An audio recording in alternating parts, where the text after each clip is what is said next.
We're taking the family to Europe without you and your kids. You'll just slow us down, Dad said.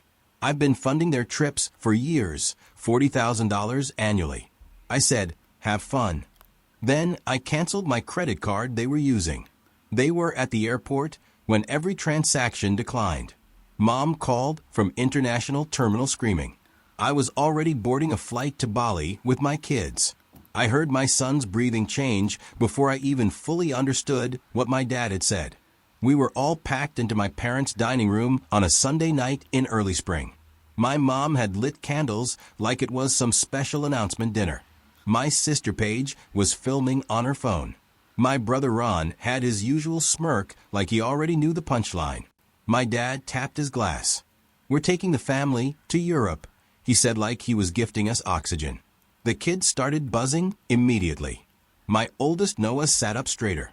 My daughter Leia grabbed my wife Melissa's hand under the table. Then Dad pointed his fork at me like I was a loose thread. He wanted to snip. Not you and your kids, he added. You'll just slow us down. My son's eyes went wide. My little one Ben didn't even know what Europe meant. He just knew everyone else looked excited, and suddenly my side of the table went quiet. Paige laughed. The bright, practiced kind that sounds like a ringtone. Dad, don't say it like that, she said. But she didn't correct him. She didn't include us. She just enjoyed the moment.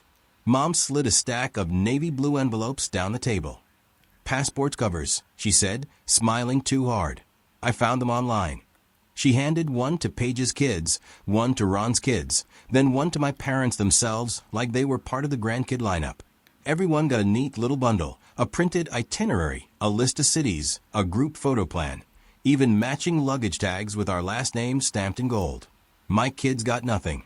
Hila's lips parted like she wanted to ask if hers was coming next. Noah tried to pretend he didn't care, but his jaw tightened the way mine did when I was 14, and my dad would forget me at school pickup. Ben leaned toward me and whispered, Daddy, did we do something bad? I felt my throat go tight. My hand started to shake, just slightly under the table. Not rage, not yet. It was that old familiar feeling of being the helper, the wallet, the extra adult who was useful until we wanted a seat at the table. Melissa's fingers found my knee. One small squeeze. Her way of saying, don't blow up. Not here. Not in front of them. Dad kept talking like we weren't even people. We need an easy pace, he said. Early mornings, walking tours, nice dinners, museums, not kid chaos. He glanced at Ben and made a face like my 4-year-old was an inconvenience, not his grandson.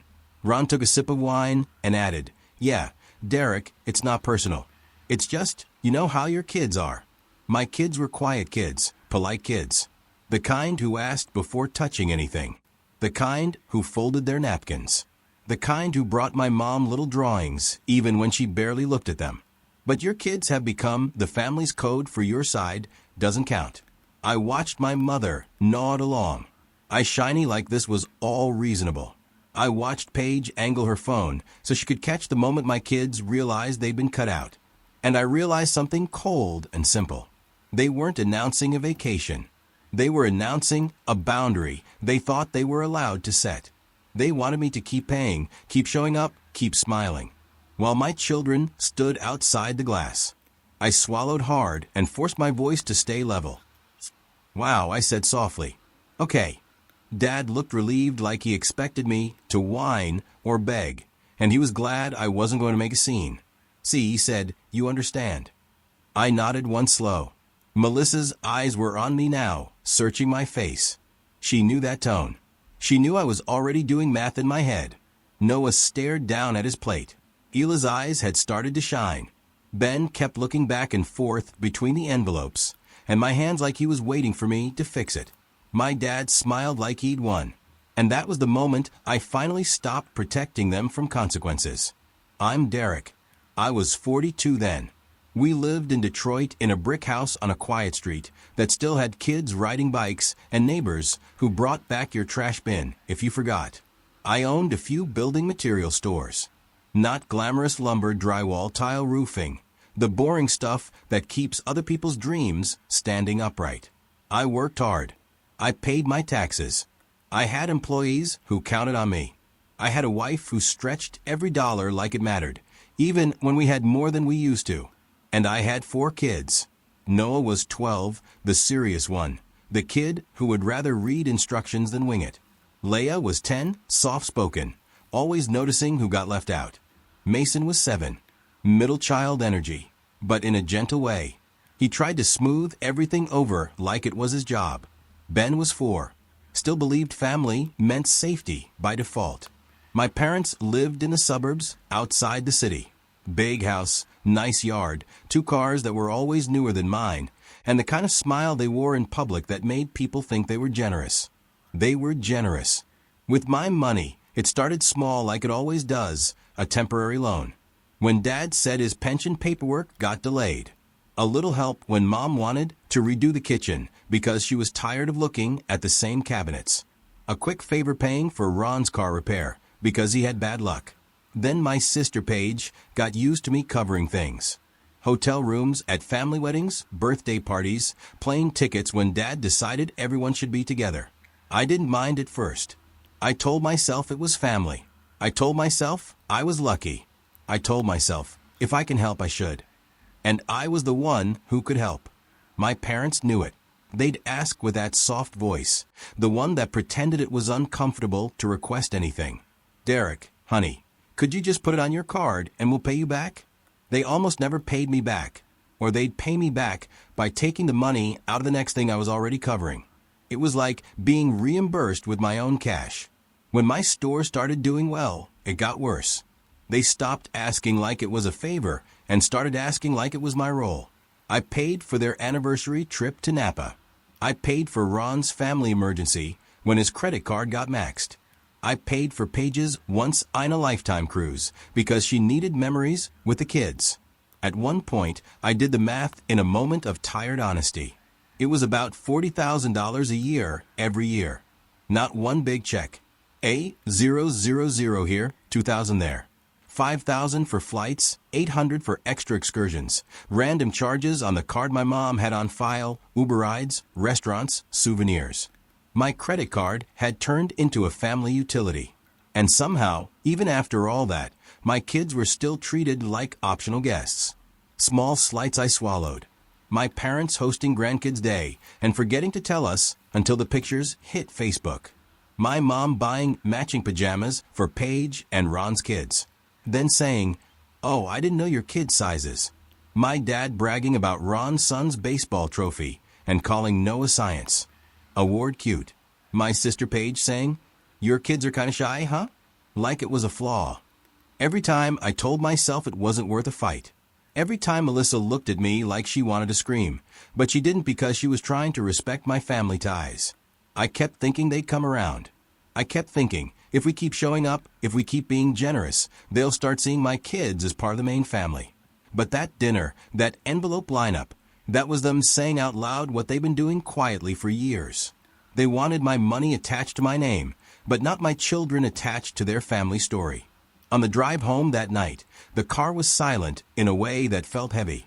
Noah sat in the back with his hoodie pulled up, staring out the window like he wanted to disappear. Ela kept blinking fast. She wouldn't let the tears fall. She's always been like that. Like crying is something you do in private so you don't inconvenience anyone. Mason tried to fix it. "Maybe it's just like a grown-up trip," he said too loudly. Desperate. Ben just asked again, "Daddy, why don't they want us?" Melissa held my hand at a red light and said quietly, "You saw their faces. They weren't confused. They were proud." I swallowed. I know. She didn't lecture me. She didn't say, "I told you so." She just said the thing that landed like a hammer. "I will not let our kids grow up thinking love is something you earn by paying." That night, after the kids went to bed, I opened my laptop at the kitchen table. Melissa poured 2 cups of tea, not wine tea, like we were about to do something steady and adult. I pulled up my credit card account. There it was. My parents were authorized users. 2 cards, one in Dad's name, one in Mom's. I scrolled through the recent charges and felt my stomach flip. New luggage set, expedited passport photos, travel insurance. They weren't just planning Europe. They'd already started spinning like the trip was guaranteed. And the wildest part, they were doing it on my card. I looked at Melissa. They didn't even ask. Melissa's mouth tightened. They never do. I sat there for a long minute. Then I said, I'm done. I didn't say it like a threat. I didn't say it like a dramatic movie line. I said it like someone stating a fact. Melissa nodded once. Okay, what's the boundary? One clean move, one decision, not 10 different revenge plans, not some messy family war, just one financial boundary that said, I'm not your backup bank. I clicked into the authorized user settings. My finger hovered. I could already hear my mom's voice in my head. You're punishing us. You're making it about money. Family helps family. But my kids' faces kept flashing behind my eyes. Ben whispering, did we do something bad? Hila staring at empty hands while other kids got envelopes. Noah's shoulders folding inward like he was learning a lesson I didn't want him to learn. I clicked Remove Authorized User. The screen asked me to confirm. I confirmed. Then I did it again for the second card. Both removed. Then I called the bank and spoke to a calm woman named Denise, who sounded like she'd heard every version of family drama. I need to cancel 2 authorized user cards immediately. I told her, no problem, she said. Are the cards in your possession? No, I said. They're with the authorized users. I can shut them off now, she said. They'll decline starting immediately. My hand shook slightly as I said, do it. Denise didn't react. She just did her job. Done, she said. You'll receive confirmation in your email. My phone buzzed a second later. Authorized users removed. Cards deactivated. I stared at the confirmation like it was a line in the sand. Melissa exhaled slowly. Okay. I nodded. Okay. Then I opened a different tab, because I wasn't just taking something away. I was taking my kids somewhere they didn't have to beg to be included. Months earlier, Melissa and I had been talking about travel. We'd been saving quietly. Not for my parents' trips. For ours. I had points stacked from business purchases for the stores, lumber orders, vendor payments, all that boring stuff that secretly adds up to airline miles. We'd never used them for anything big because there was always some family emergency. Some can you help some guilt. I looked at Melissa and said, Bali. She blinked. Bali. I nodded. Not Europe, not their trip, ours. She stared at me like she was checking if I was serious. I opened the flight search. I found seats. Not fancy, just workable. Detroit to the West Coast, then onward. I booked it for me, for Melissa, for all 4 kids. When the confirmation email hit, I felt something I hadn't felt in a long time. Relief. Not the kind that comes from winning. The kind that comes from choosing your own life. 2 days later, my mom called. I let it ring once, twice. Then I answered because I wanted to hear what story they were telling themselves. Hi, Mom. Oh, good, she said, breathless. We need you to check something with your card. It's doing that weird thing again. I leaned back in my chair. What weird thing? It's declining, she said. We're trying to finish some travel stuff, and it's embarrassing, Derek. I could picture her face, the tight smile, the annoyance disguised as concern. I removed the cards, I said calmly. Silence. Then her voice went sharp. You what? I removed you as authorized users, I repeated. You don't have access anymore. She laughed, once like I'd made a joke that wasn't funny. Derek, don't do this, she said. Not now. The trip is already planned. I kept my voice even. You planned it without us. That's not the point, she snapped. And there it was. The honesty. I breathed in slowly. It is the point, I said. You don't get to exclude my kids and still spend my money. Her voice turned sugary. Honey, you're being emotional. Your father didn't mean it like that. Yes, he did. I said, he said it out loud. She tried another angle. We're family. I almost laughed. Almost. I am family, I said. So are my kids. If we slow you down, then I won't fund your sprint. She went quiet again. Then she said, low and furious. So you're punishing us. I looked at the wall clock. Still ticking. Ordinary, like this was just another Tuesday. I'm setting a boundary. I said, you're off my accounts. Her voice rose. Derek, I'm not your backup bank, I said. and my tone stayed calm because I meant it. Don't call me about money again. I hung up. Melissa looked up from the counter where she was packing school lunches like the world wasn't shifting. What did she say? She asked. I shrugged. Same script. Melissa nodded. Okay, no cheering, no victory dance, just quiet teamwork. The day of their flight, I didn't call. I didn't text. I didn't post anything petty. We had our own plans. We packed at 5 o'clock a.m. The kids were half asleep, dragging their little suitcases through the hallway. Noah yawned and asked, "Where are we going again?" I smiled and said, "Somewhere warm." Leia hugged her travel pillow like it was a secret. Mason whispered, "Are Grandma and Grandpa coming?" "No," I said gently. "This is our trip." Ben perked up. "Just us." "Just us," Melissa said, kissing his forehead. At the airport, I felt something strange. Peace. We got through security. We found our gate. The kids stared at planes through the big windows like they always did, wide-eyed and hopeful. I thought that would be the whole story. Then my phone rang. Mom. I stared at it. Melissa raised an eyebrow. Don't. I didn't answer. It rang again. Then my dad. Then Mom again. Then Paige. My phone lit up like a Christmas tree. I still didn't answer, because boundaries don't work if you negotiate them at the first tantrum.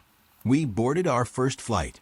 I buckled Ben in, handed him his snacks, and tried to focus on my kids' faces instead of the buzzing in my pocket. When we landed for our connection, my phone exploded the second it hit service. Voicemails, texts, missed calls. One voicemail from my mom came through automatically, and I made the mistake of playing it. Her voice was screaming over airport noise. "Derek, what did you do? We're at the international terminal and nothing is working. Nothing. Your father's card won't go through. My card won't go through. They're saying we have to pay for it. Cut off." Probably because she got interrupted by an agent or she hit the button wrong. Melissa watched my face. "You okay?" she asked quietly. I nodded. Yeah, I wasn't shaking anymore.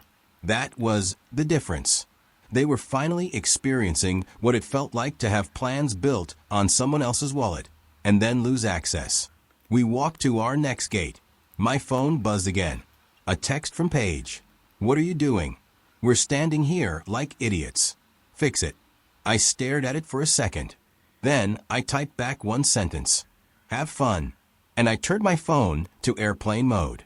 Melissa exhaled like she'd been holding her breath for 10 years. Noah watched me carefully. "Is Grandma mad?" I crouched down, so I was eye level with him. "Grandma is mad because she's used to me paying," I said. "And I'm done paying for people who treat you like you don't matter." Noah swallowed. "Okay." Hila's eyes filled, but this time she didn't look ashamed. She looked relieved. Mason leaned into Melissa's side. Ben asked, "Are we still going somewhere warm?" Melissa smiled softly. "We sure are." We boarded the next flight. And while my parents were melting down in an international terminal, my kids were settling in with headphones and cartoons, safe in the quiet bubble of a plane that was taking them toward a life where love wasn't a transaction. The fallout didn't wait for us to land. When we arrived at the next stop, I turned my phone back on briefly just to check if there was some emergency that actually mattered. There were 37 missed calls. Texts from Mom range from rage to guilt to fake concern. "You're humiliating us." "We raised you." "Your father is upset." "Do you want your kids to see you destroy family?" Then a message that made my stomach go flat. "Your dad's blood pressure is high. If something happens, it's on you." There it was. The classic move. "If we suffer, it's your fault." Paige sent, "We already told the kids they were going. Now they're crying. Thanks a lot." Ron sent, "Bro, this is dramatic. Just turn it back on and talk about it after." No one said we're sorry for what Dad said. No one said we shouldn't have excluded your kids. No one said we were wrong. It was all about their inconvenience, their embarrassment, their plans. I looked at Melissa. "I'm blocking them for the trip." Melissa nodded. "Do it." So I did. I blocked my mom, my dad, Paige, Ron, the group chat, the cousins who always chimed in only when money was involved. Click, click, click. Clean. Quiet. Done. Then I looked at my kids again, and it felt like closing a door on a drafty room I'd been freezing in my whole life. Bali was bright. It smelled like salt and flowers and sunscreen and something sweet frying in a pan. The first morning, Ben woke up and ran to the balcony like he'd discovered a new planet. "Daddy," he yelled.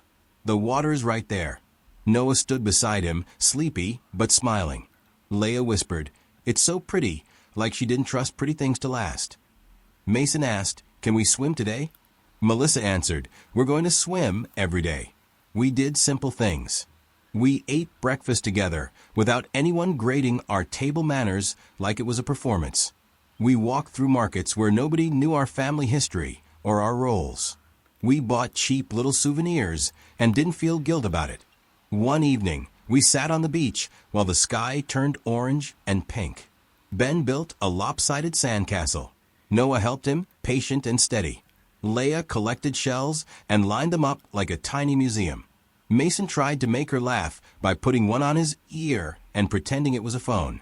Melissa leaned her head on my shoulder. "You did the right thing," she said quietly. I didn't say, "Finally." I didn't say, "I know."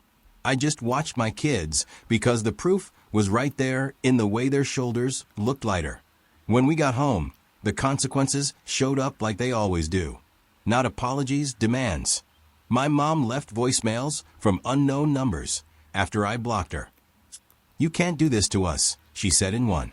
"We're your parents." In another, she cried. "Not about my kids, about money. Your father had to borrow from Ron." She sobbed. "Do you know how humiliating that is?" That line almost made me laugh out loud. Humiliating. Like being 12 years old and feeling like your own grandfather doesn't want you in the room. Like being 10 and watching everyone get an envelope except you. Dad finally sent an email because he couldn't call.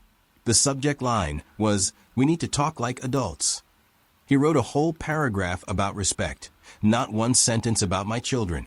Then he wrote, "You embarrassed your mother. You embarrassed me. That's not how family behaves." I read it twice. Then I replied with one sentence. "I won't find a family my kids aren't part of." And that was it. No arguing, no explaining, no long speeches, because people like my parents don't read explanations. They read consequences. 2 weeks later, my parents showed up at my house. They didn't call first. They never called first when they wanted control. I opened the door and stepped outside, closing it behind me so my kids wouldn't have to see their faces if things got ugly. My mom started crying immediately. Real tears, but familiar. My dad stood there stiff, like he was the injured party. "We didn't raise you to be cruel," Mom said. I kept my voice calm. "You didn't raise me to let my kids be treated like they don't matter." Dad's jaw tightened. "You made a scene." "I didn't make a scene," I said. "You made an announcement." "I made a decision." Mom wiped her face and tried to step closer. "Derek, honey, you're overreacting. Your father just meant. He meant what he said. I cut in gently, and you agreed. You handed out envelopes to everyone but my kids." Dad's eyes flashed. "It was a travel pace issue." I nodded like I understood. "Then travel at your pace with your money." Mom's face twisted. "So that's it. You're cutting us off." I didn't say it angrily. I said it clearly. "Yes," I said. "You're off my accounts permanently." Dad's voice went low after everything we've done for you. I almost asked him to list it. I almost asked him to name one thing they'd done that didn't come with strings. But I didn't because I wasn't there to debate. I was there to hold the line. "I'm not your backup bank," I repeated. "And my kids are not optional family." Mom stared at me like she couldn't believe I was saying no without shaking. Dad looked past me at the front windows like he hoped to see the kids inside, like maybe he could wave and soften me up, but I didn't move. Melissa opened the curtain just a crack, not to spy, but to make sure I was okay. My mom saw her and snapped. "This is her doing." I didn't even flinch. "This is me protecting my kids," I said. "You can call it whatever helps you sleep." Dad's voice hardened. "So what now?" I pointed to the driveway. "Simple. Now you go home," I said. "If you ever want a relationship with us, you start by apologizing to my kids for what you did. Not to me, to them." Mom gasped like I'd asked her to donate a kidney. Dad scoffed like the idea was beneath him, and that told me everything. They turned and walked back to their car. No apology, no accountability, just indignation. As they pulled away, Mom rolled down the window and yelled, "You'll regret this." I didn't answer. I went back inside. That night, Noah came into the kitchen while I was washing dishes. He hesitated in the doorway, like he didn't want to make things heavier. "Dad," he said. I turned off the water. "Yeah, bud." He swallowed. "Are we in trouble with Grandma and Grandpa?" I walked over and put my hand on his shoulder. "No," I said. "You're not in trouble. You didn't do anything wrong." Leia appeared behind him, quiet as a shadow. "Then why don't they like us?" she asked barely above a whisper. That question hit me harder than my mom's screaming ever could. I crouched down, both kids in front of me. "Some adults are missing parts," I said carefully. "It's not about you, it's about them." Ila's eyes filled. Noah's voice went tight. "But you were paying for them." I nodded. I was. And that's part of why they acted like they could say whatever they wanted. They thought I'd keep paying no matter what. Ila's voice shook. "But you didn't." "No," I said. "Because you matter more than their trip." Noah blinked fast like he was trying not to cry. Then he nodded once, like a kid accepting a hard truth. "Okay," he whispered. And I knew the boundary wasn't just about money. It was about teaching my kids what love is supposed to look like. A month later, we hosted our own family dinner. Nothing dramatic, just our table, our food, our normal. Melissa cooked and the kids helped. Ben set the forks crooked and Mason fixed them without teasing. Noah made a playlist and pretended he didn't care, but kept watching our faces. Leia placed a tiny vase of grocery store flowers in the center, like she was building something safe. We invited people who actually showed up. Melissa's sister came, and my cousin Tasha brought her boys, the ones who always included my kids. Then Aunt Diane, my dad's older sister, surprised us with a dessert box. "I heard what happened," she said. "I'm proud of you." She crouched to Ben and told him he deserved the ocean he'd seen. We ate, laughed, and talked about school projects instead of Europe. After dessert, Leia showed Diana a drawing. 6 stick figures holding hands by a beach-labeled dad. Mom, Noah, Leia, Mason, Ben. Just us. For the first time, I felt closure. Before everyone left, I set 2 extra chairs against the wall. "Those were for my parents," I said. I left space. They chose not to fill it. Noah saw them and didn't look hurt. He looked sure.